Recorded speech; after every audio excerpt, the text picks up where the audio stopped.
নমস্কাৰ। ভৰ দুপৰীয়াৰ এই সময়খিনিত মই মোৰ সকলো বন্ধু-বান্ধৱীকে স্বাগতম জনাইছোঁ। আশা কৰোঁ সকলোৱে যাতে ভালেই কুশলে আছে। ভৰ দুপৰীয়াৰ প্ৰতিটো খণ্ডত মই আপোনালোকক এটি কাহিনী শুনাম।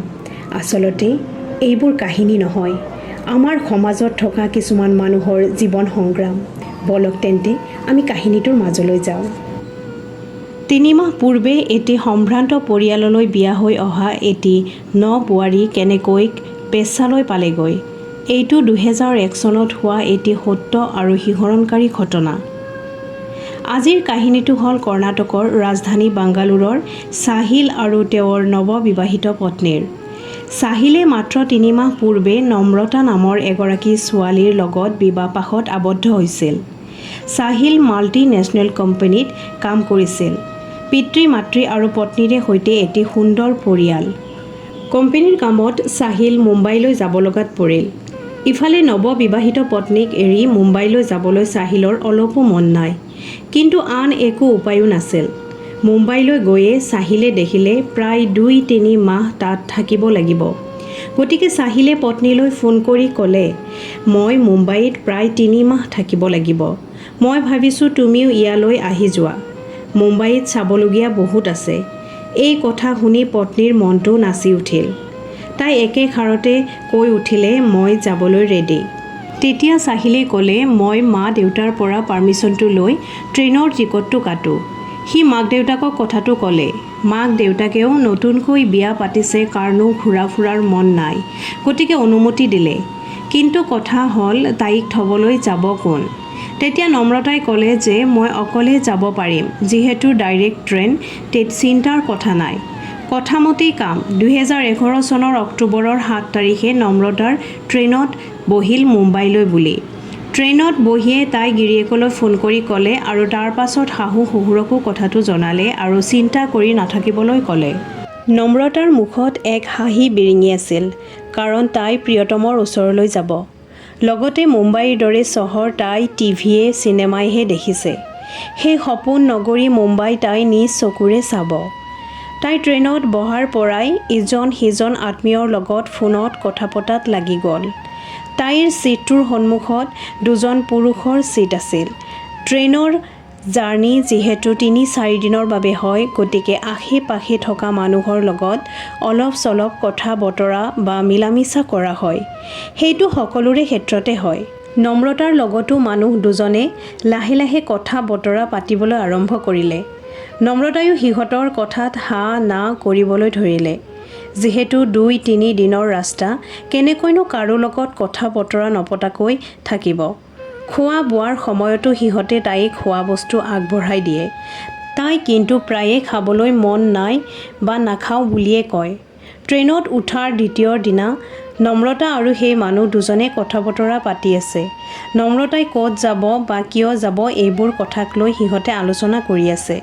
তাৰ মাজতে ট্ৰেইনত বিক্ৰী কৰা চাহ বেপাৰী এজন আহিল। সিহঁতে বেপাৰীজনক ৩ কাপ চাহ দিবলৈ ক'লে।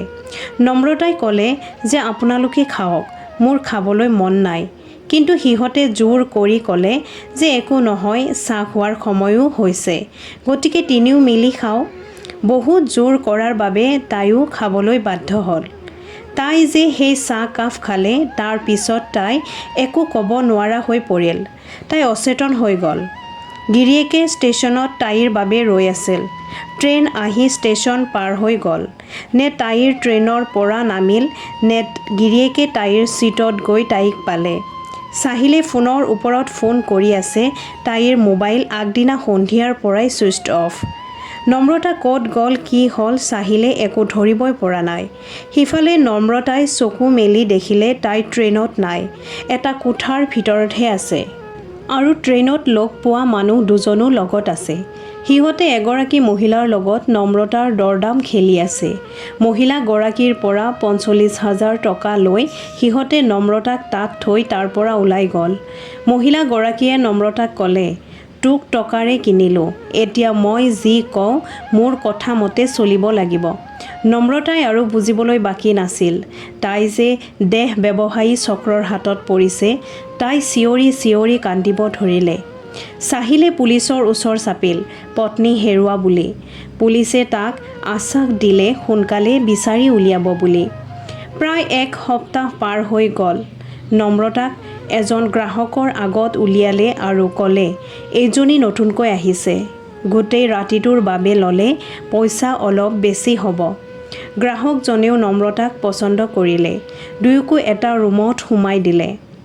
গ্ৰাহকজনে নম্ৰতাক একো নকওঁতেই নম্ৰতাই গ্ৰাহকজনৰ ভৰিত ধৰি ক'লে, মোক আপোনাৰ ভনী বুলি ভাবক।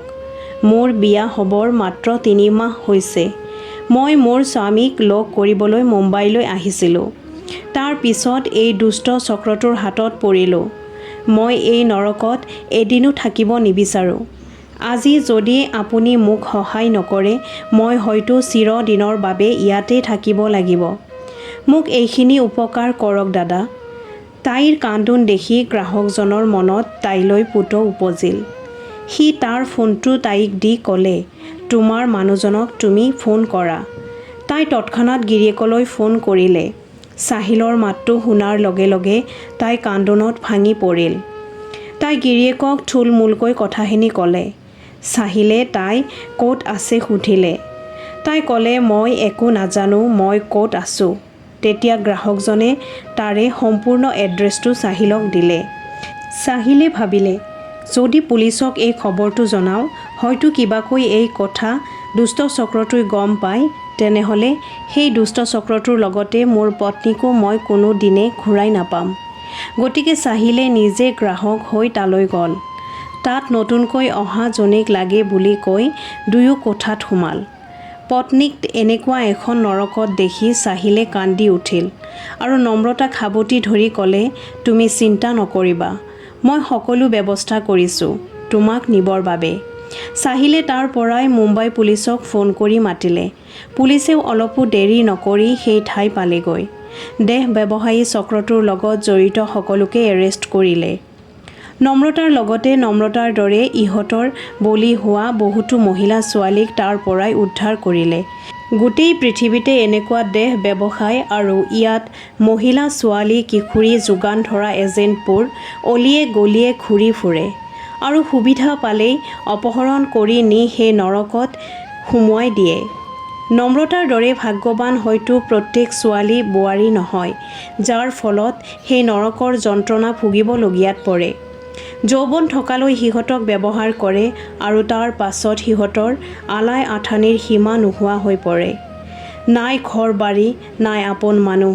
জীৱনৰ শেষছোৱা খুব ভয়ংকৰ হৈ পৰে সিহঁতৰ বাবে। কিন্তু নম্ৰতা ভাগ্যৱান আছিল। চাহিলৰ দৰে জীৱন সংগী এজন থকাৰ বাবে সি তাইক তাৰ পৰা উদ্ধাৰ কৰি অনাৰ লগতে তাইক আঁকোৱালিও ল'লে। সেই গ্ৰাহকজনকো ধন্যবাদ দিব লাগিব, মানুহ হৈ মানুহৰ দৰে কাম কৰাৰ বাবে। হয়তো সি এইখিনি সহায় নকৰা হ'লে নম্ৰতাৰ এই কাহিনী লুপ্ত হৈ থাকিলহেঁতেন। ভৰ দুপৰীয়াত আজিৰ এই কাহিনীটো ইমানতে শেষ কৰিলোঁ।